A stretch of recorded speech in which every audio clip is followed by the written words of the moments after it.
தேவாய தீமக தன்னோ ருத்ர பிரச்சோதயாது. சிவாய நம ஓம், சிவாய வசிவோம், சிவ சிவ சிவ ஓம். ஏகதந்தாய வித்மஹே வக்ரதுண்டாய தீமஹி தன்னோ தந்தி பிரச்சோதயாத். ஓம் ஸ்ரீம் க்ரீம் க்ளீம் க்ளௌம் கம் கணபதியே வரவரத சர்வஜனமே வஜமான்ய ஸ்வாகா. நான் சொன்னது எனக்கும் புரியாது, உனக்கும் புரியாது. டெய்லி அந்த காயத்ரி மந்திரம் சொல்லுவேன். ஓம் பூர்வ ஸ்வகான்னு சொல்லி அதுக்கு சொல்லிடுவேன்.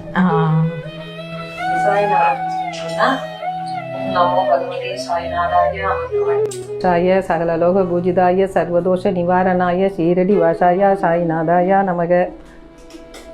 ஆஞ்சநேயருக்கு சொல்றதுன்னா அசாத்திய சாதக சுவாமின் அசாத்தியம் தவமி வத ராமதூதோ கிருபா சிந்தோ மத்திய காரியம் சாதய பிரபு. விஷ்ணு சகஸ்ரநாமம் டெய்லி நம்மளாம் சொல்ல முடியாதுனால பெருமாளுக்கு வந்து ராம ராம ரமேதி ரமே ராமே மனோரமே சகஸ்ரநாம தத்துல்யம் ராமநாம வரானனே. சிவனுக்கு வந்து திரையம்பகம் யஜாமகே சுகந்திம் புஷ்டிவர்தனம் உருவா ரூப பந்தனா மித்யோ முஷிய மாமிருதா. பெருசா சொல்றதுன்னா டைம் ஒதுக்கி உட்காந்து ஃபுல்லா படிப்பேன். லலிதா சகஸ்ரநாமம், விஷ்ணு சகஸ்ரநாமம். பெரும்பாலும் லலிதா சகஸ்ரநாமம், விஷ்ணு சகஸ்ரநாமம் டைம் இருக்கும்போது பார்த்து தான் படிப்பேன். லலிதா சகஸ்ரநாமம், விஷ்ணு சகஸ்ரநாமம்.